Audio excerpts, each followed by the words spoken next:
Okay, so first of all, this is what you get when you try and cut your own hair. Um, I did it yesterday, so nothing to do with the diet and nothing to do with this video or why I'm tracking it, but obviously that's noticeable compared to the last video. Um, and what else? So yeah, so where I'm up to in general diet terms, I don't really know if I should call it a diet. I don't even know what to call it. It's a plan. It's an approach. It is an attempt, as I said in the first video, to track my health and try and be healthier, feel younger, stronger, and I suppose I've been influenced by a few things I've watched to have a younger biological age, even if my chronological age is increasing. I don't need to reverse it and be like, you know, um, what is called Button, something Button, or that funny film where you go back to being born. I don't need to be like super young. I need to, I'd like to be fit and healthy so that I can live and enjoy life as much as possible for as long as possible. It's mainly to stop getting injured, to stop being ill, and to enjoy um, activities. So being active, which is good for your health too. I talked about this approach that I've got. I've done lots of different things through different experiments, which I've sometimes written about on my website, Life's Too Good, I said in the first video. And I think I should probably say a word about what I'm actually doing. So these videos are really for me, but just in case anybody else does stumble across them or wants to know, I've got my spreadsheet that I track in front of me now. It's much more simple than the things I've done in the past. It's really quite basic, but I might as well quickly talk through it. So I'm just going to switch the screen around to show it. I have to warn everybody that the camera on my phone is terrible. Oh, I can't even reverse the camera. Okay, well, I'll do it this way then. I'm going to turn my screen and put it in front of me like that. Okay, so did that work like that? Okay. So what have we got? We've got, um, first of all, the first thing I try and do every day is I track how much activity I'm doing. So what I try to do is get my activity up, do an activity that gets my heart rate up, and that's could be anything. It could even be a walk. I haven't put walking on there. Like say you go walking up uphill or something that raises your heart rate. I think that's a very good thing to do as often as possible. So on my little chart there, I've got the things that I do the most. It's always been table tennis and golf for me, but I've added climbing because I want to get some upper body strength to improve my overall health and to improve my strength, but also to improve those two sports specifically. And from time to time, I go skiing. So they're the four things really that are heart raising activities that I could track. And my ideal for a long time was to try and do one every day, every weekday. But now I'm trying to do two things every day, ideally. Um, it's not always the case, but if I can, I'll try and do two a day. For me, that's not like a mandatory thing I have to follow. It's not a rule, but just if I can.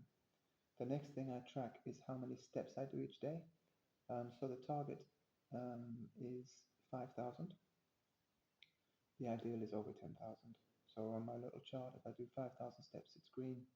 If I do less than 5,000, it's amber. I'd probably put red if it was less than 3,000.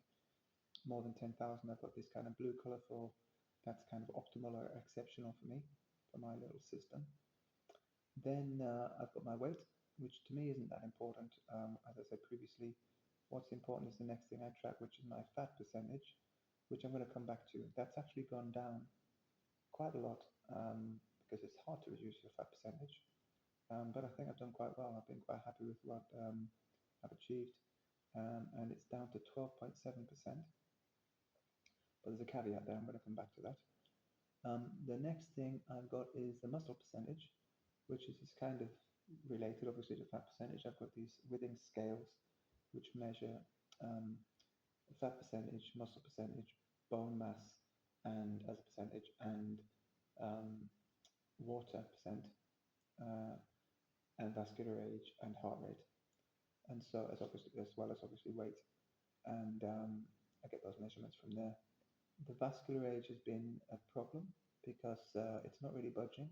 It went down actually, and I was quite happy to see it going down, but somehow it's gotten stuck again at 53, um, which is obviously not great for me. I'm 51, which means my vascular age is older than my actual age. Then I've got my sleep score, which has been pretty good.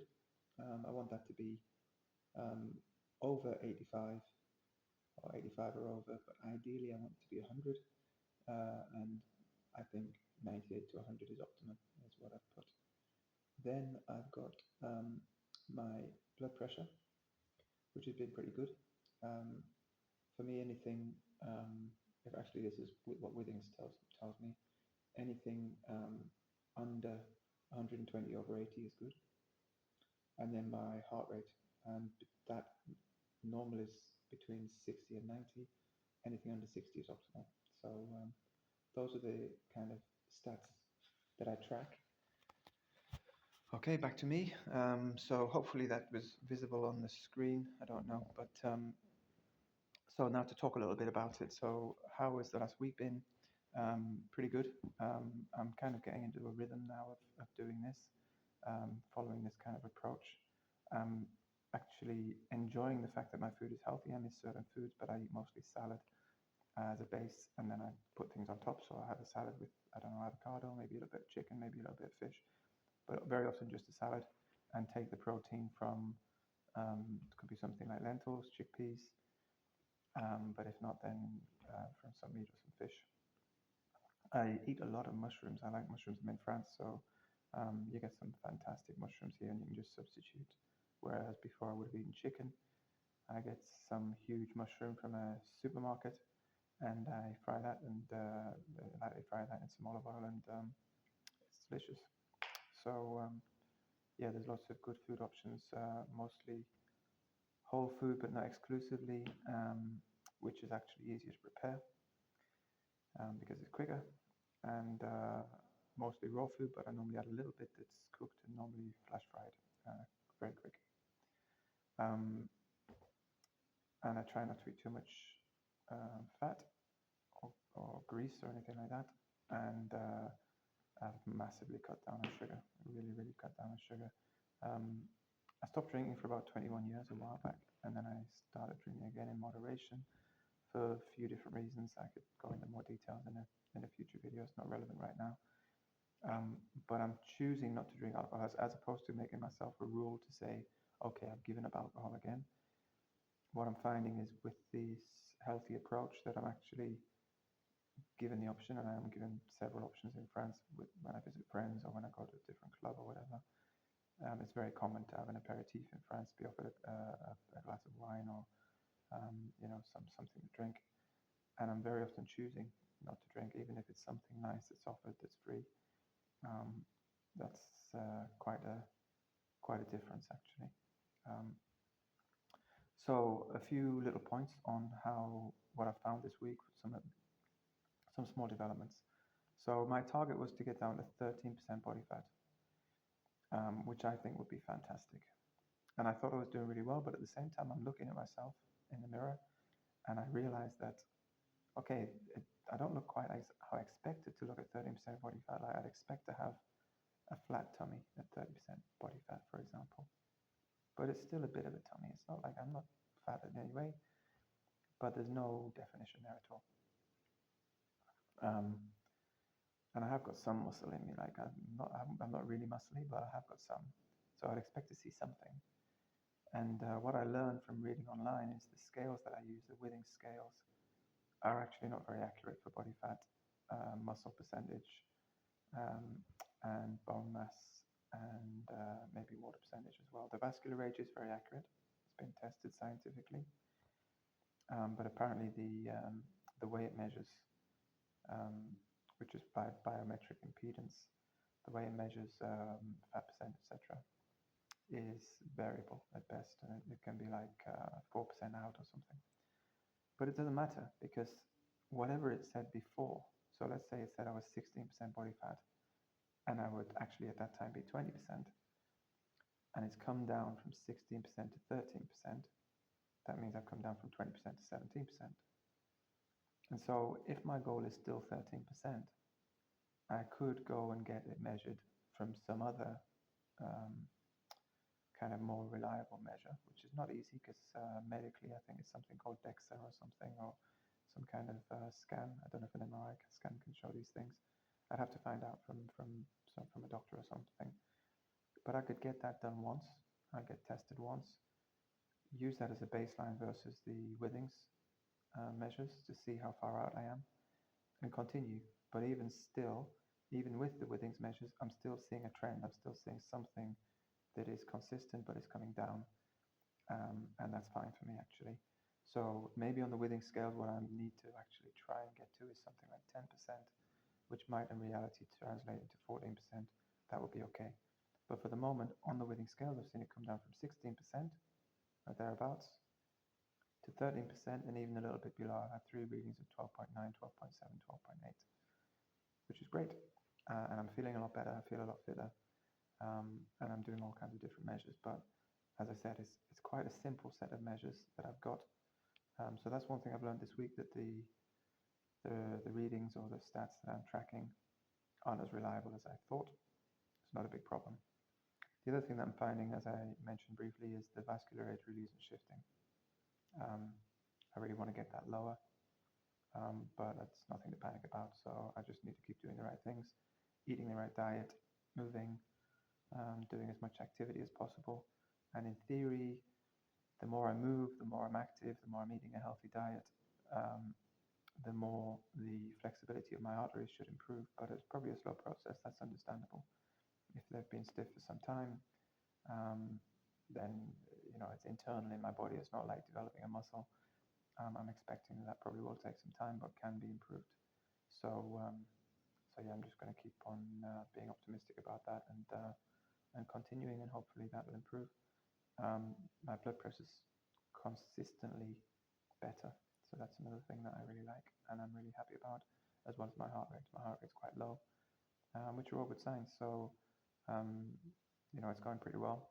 I wouldn't say it's not a challenge to continue and find a sustainable way of being active, being healthy, being strong. Another challenge I had this week is with the climbing. Over the last week, I fell off the wall because I tried to do a climb which was harder than I thought, near the top. And I fell in a very funny way. I fell onto it's a big crash mat, but I fell kind of vertically because it was unexpected. I slipped. And everything seemed fine, but when I kind of fell onto my feet and then fell over when I hit the mat, which is unstable obviously, my head kind of hit the mat and I got kind of a whiplash. And so I had a lot of pain in my neck and in my back for about 3 to 4 days. Then the moment I felt better, I felt well enough, went straight back to the climbing wall. The thing to do is to get right back on the horse. So I went back to the climbing wall and I did a climb, which I thought was fairly easy. Somehow I missed a hold and I fell and I hurt my knee. So at the moment, I'm really hoping that that's going to start feeling better. I've been taking Nurofen to try and get inflammation down, but I felt a little twinge in my knee. And that's obviously not good if I want to play table tennis and even golf. So I'm hoping that doesn't take too long to feel stable enough to be able to move and put some impact on it. But that's obviously the downside to trying to be very active, is trying to protect your body, look after yourself and not get injured. It's just part of the territory, part of the course.